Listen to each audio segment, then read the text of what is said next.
Hello বন্ধুরা, আমি মিতা। আমার চ্যানেলে আপনাদের সবাইকে স্বাগত জানাই। আজকে আমি গোলাপ পিঠে করে দেখাবো। চালের ময়দা দিয়ে খুব সহজেই বাড়িতে এই গোলাপ পিঠে বানিয়ে খেতে পারেন, খুব ভালো লাগবে খেতে। চলুন তাহলে আমি কিভাবে গোলাপ পিঠে বানিয়েছি দেখে নেওয়া যাক আজকের আমার রেসিপিতে। প্রথমে ময়দার খামির বানানোর জন্য একটা কড়াইতে 1 বাটি জল দিলাম, হাফ চামচ লবণ। এরপর জলটা একটু গরম হতে দেব।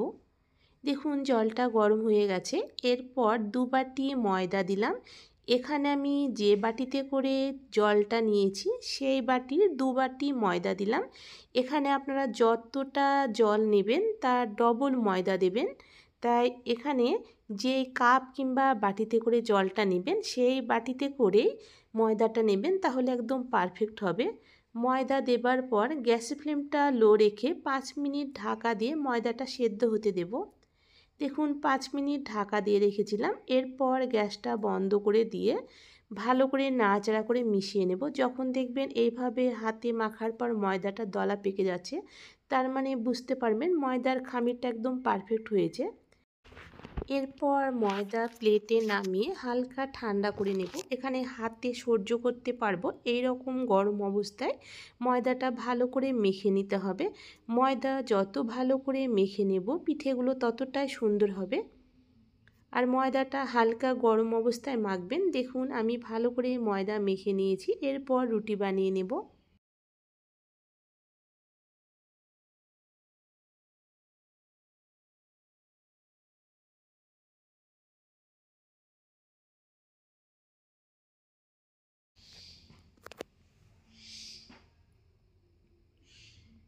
দেখুন রুটিটা ঠিক এই রকম বানাতে হবে, খুব মোটাও হবে না এবং পাতলাও হবে না।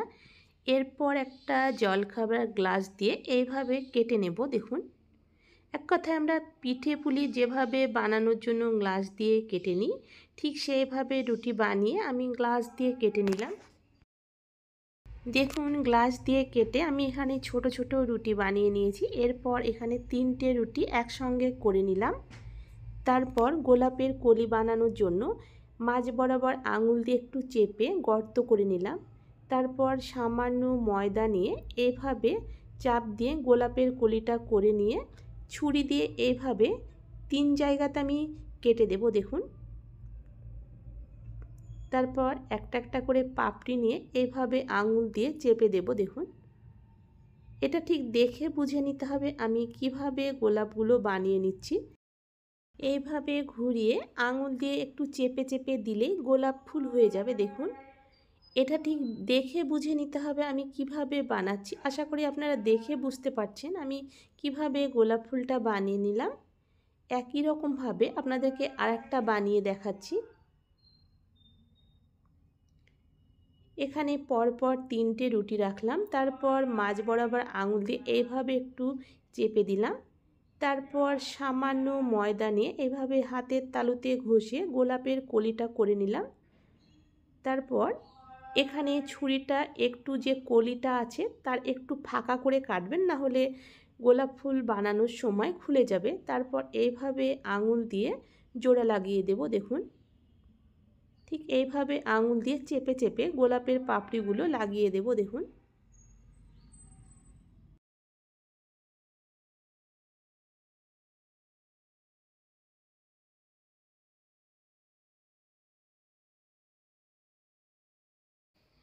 দেখুন বন্ধুরা খুব সুন্দরভাবে গোলাপ ফুল হয়ে গেল।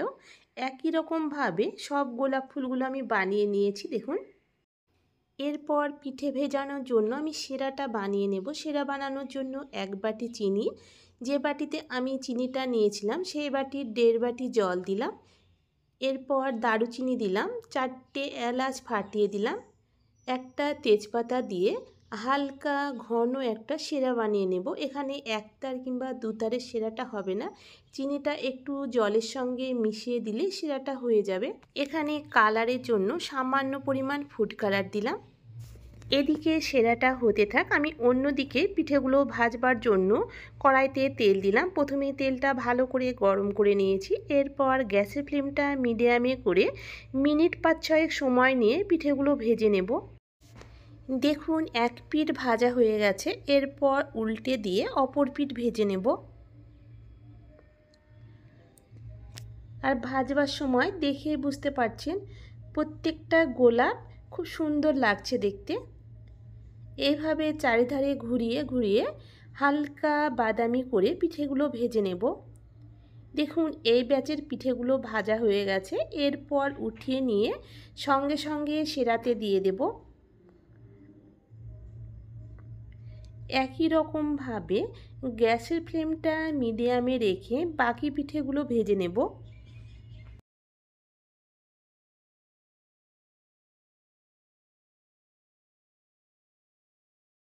দেখুন এখানে আমার সেরা বানানো হয়ে গেছে। এই সময় গ্যাসের ফ্লেমটা লো রেখে ভেজে রাখা পিঠেগুলো দিয়ে 1 মিনিট থেকে 2 মিনিট সেরার সঙ্গে রেখে দেব, তাহলে হয়ে যাবে গোলাপ পিঠে। দেখুন ভেজে রাখা পিঠেগুলো সেরাতে দেবার পর 2 মিনিট এইভাবে ঘুরিয়ে সেরার সঙ্গে মাখিয়ে নিয়েছি, তারপর উঠিয়ে নেব। আপনারা এইভাবে একবার চালের ময়দা দিয়ে গোলাপ পিঠে বানিয়ে খেয়ে দেখুন, আশা করছি ভালো লাগবে। ভালো লাগলে অবশ্যই কমেন্ট করে জানাবেন। আজকের মতো এই পর্যন্ত বন্ধুরা, দেখা হচ্ছে পরবর্তী ভিডিওতে। ততক্ষণে সবাই ভালো থাকবেন, সুস্থ থাকবেন। ধন্যবাদ বন্ধুরা আমার আজকের এই ভিডিওটি দেখার জন্য।